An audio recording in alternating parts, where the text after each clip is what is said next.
Hormuz തുറക്കാനുള്ള അന്ത്യശാസനത്തിന്റെ സമയം ഒരു ദിവസം കൂടി ഡൊണാൾഡ് ട്രംപ് നീട്ടി എന്നുള്ളതാണ് ഏറ്റവും പ്രധാനപ്പെട്ട വിവരം. അതേസമയം ഇറാന് നേരെ തീർത്തും അധിക്ഷേപകരമായ പരാമർശങ്ങളാണ് ട്രംപ് നടത്തിയത്. ട്രൂത്ത് സോഷ്യലിലാണ് ട്രംപിൻ്റെ ഈ പരാമർശങ്ങൾ ഉണ്ടായത്. അതായത് നാളെ ഇന്ന് വരെയായിരുന്നു ട്രംപ് സമയം നിശ്ചയിച്ചിരുന്നത്. അത് നാളത്തേക്ക് മാറ്റുന്ന പശ്ചാത്തലമാണ് ഉണ്ടായത്. അതിൽ നേരത്തെ പറഞ്ഞതുപോലെ വലിയ അസഭ്യങ്ങൾ വരെ വഹിച്ചുകൊണ്ടുള്ള ട്രംപിൻ്റെ പുതിയ ട്രൂത്ത് സോഷ്യൽ പോസ്റ്റ് അത് ഏറെ ചർച്ചയാകുന്ന പശ്ചാത്തലം കൂടിയുണ്ട്.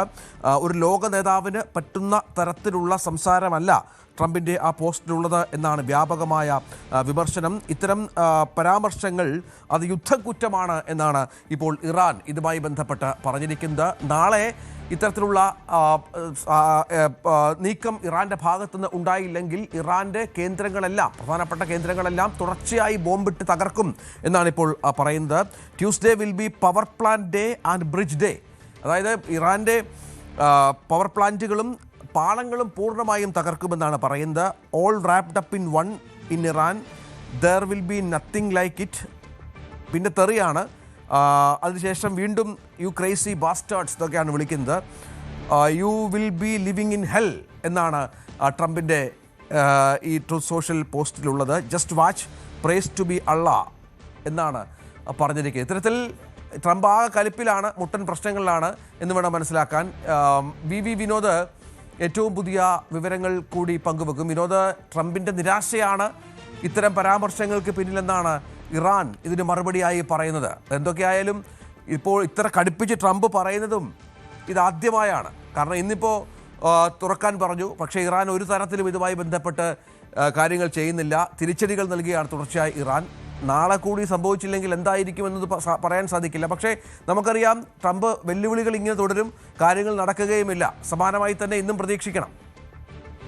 രഞ്ജിത്ത്, ട്രംപിന്റെ അന്ത്യശാസനം വീണ്ടും ഒരു അന്ത്യശാസനം എന്ന് പറയേണ്ടിയിരിക്കുന്നു. കാരണം എല്ലാ ദിവസവും അന്ത്യശാസനം നൽകുന്ന ആളാണ് ട്രംപ്. ഇന്നും ഇപ്പോൾ ഒരു പുതിയ അന്ത്യശാസനം ഉണ്ടായിരിക്കുന്നു. ഒരു ദിവസത്തേക്ക് കൂടി ഈ യുദ്ധം തുടങ്ങുന്നതിന് സമയം നൽകിയിരിക്കുന്നു. കാരണം 48 മണിക്കൂർ നേരത്തെ അനുവദിച്ചിരുന്നതാണ്. ഇപ്പോൾ ഇതാ ഒരു 24 മണിക്കൂർ കൂടി അനുവദിച്ചിരിക്കുന്നു യുദ്ധം അവസാനിപ്പിക്കുന്നതിന്, ഹോർമുസ് തുറക്കുന്നതിന്, അമേരിക്കയുടെ ഉപാധികൾ അംഗീകരിക്കുന്നത്. അതിനും അപ്പുറത്തേക്കാണ് രഞ്ജിത്ത് സൂചിപ്പിച്ചതുപോലെ നമ്മൾ സ്ക്രീനിൽ കാണിക്കുകയാണ്. നമുക്ക് പറയുന്നതിന് പ്രയാസമുണ്ട്. ഈ സാധാരണ ആളുകൾ വഴക്ക് കൂടുമ്പോൾ തെറി വിളിക്കാറുണ്ട്. ആ തരത്തിലേക്കൊരു വലിയ ഒരു രാഷ്ട്രത്തിൻ്റെ, അല്ലെങ്കിൽ ഏറ്റവും ലോക പോലീസ് എന്ന് പറയുന്ന ഏറ്റവും ശക്തമായ രാജ്യത്തിൻ്റെ പ്രസിഡന്റ് തെറി വിളിച്ചുകൊണ്ട് മറ്റൊരു രാജ്യത്തെ അധിക്ഷേപിക്കുന്നു, അല്ലെങ്കിൽ അവിടുത്തെ ജനങ്ങളെ അധിക്ഷേപിക്കുന്നു, അവരുടെ വിശ്വാസത്തെ അധിക്ഷേപിക്കുന്നു. ആ തരത്തിലുള്ളൊരു കാഴ്ചയിലേക്ക് കൂടി പോവുകയാണ്. ട്രംപിന് സമനില തെറ്റിയിരിക്കുന്നു എന്നത് ഒരു തർക്കവുമില്ല.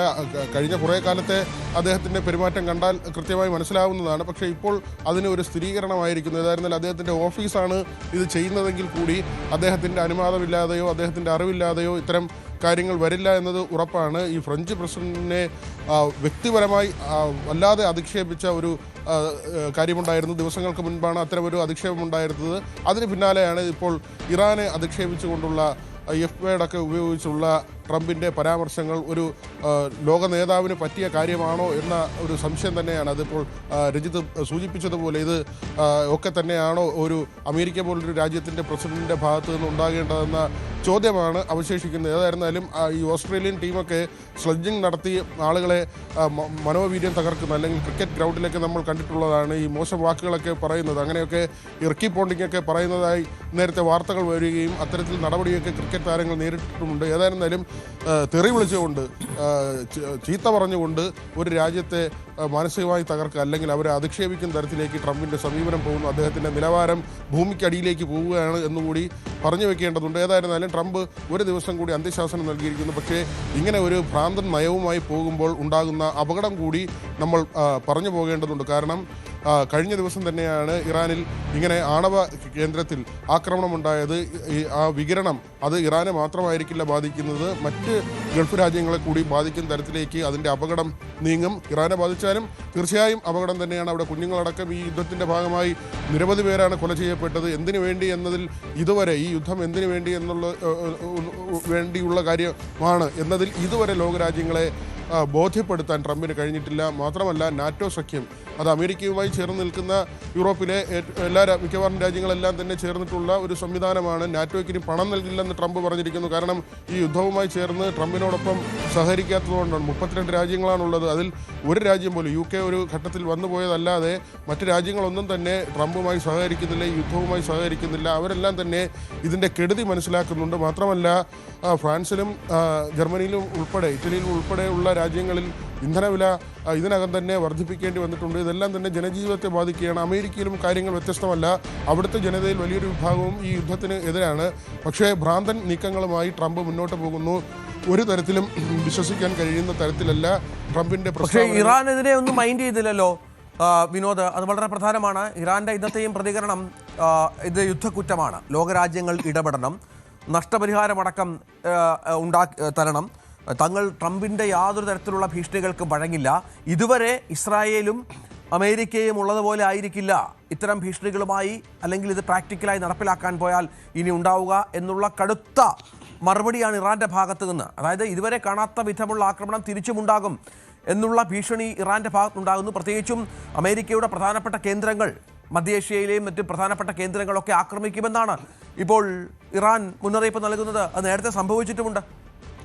രഞ്ജിത്ത്, തീർച്ചയായും ഇറാൻ ഒരു ഇഞ്ച് പോലും പിറകോട്ട് പോകുന്നില്ല എന്നത് തന്നെയാണ് ഏറ്റവും പ്രധാനപ്പെട്ട കാര്യം. ഈ യുദ്ധം തുടങ്ങി ഇപ്പോൾ ഏതാണ്ട് 36 ദിവസങ്ങൾ കഴിയുന്നുണ്ട്. 4 ആഴ്ച കൊണ്ട് അവസാനിപ്പിക്കും എന്ന് പറഞ്ഞ ഒരു കാര്യമാണ്. അവിടെയാണ് ഇപ്പോൾ ഈ ദിവസങ്ങൾ കഴിഞ്ഞു പോയിട്ടും യുദ്ധം എങ്ങുമെത്താതെ നിൽക്കുന്നത്. മാത്രമല്ല ട്രംപ് ആകട്ടെ ട്രംപിൻ്റെ സേനാവിഭാഗത്തിലെ പ്രധാനപ്പെട്ട ആളുകളെയൊക്കെ, ആർമി ചീഫിനെയൊക്കെ മാറ്റുന്ന നിലയുണ്ട്. അത് റാൻഡി ജോർജാണ് അവിടുത്തെ ആർമി ചീഫ്. അദ്ദേഹത്തെ ഉൾപ്പെടെ ഏതാണ്ട് 9-ലധികം ആളുകളെ മാറ്റിയിട്ടുണ്ട് ഭരണതലത്തിൽ.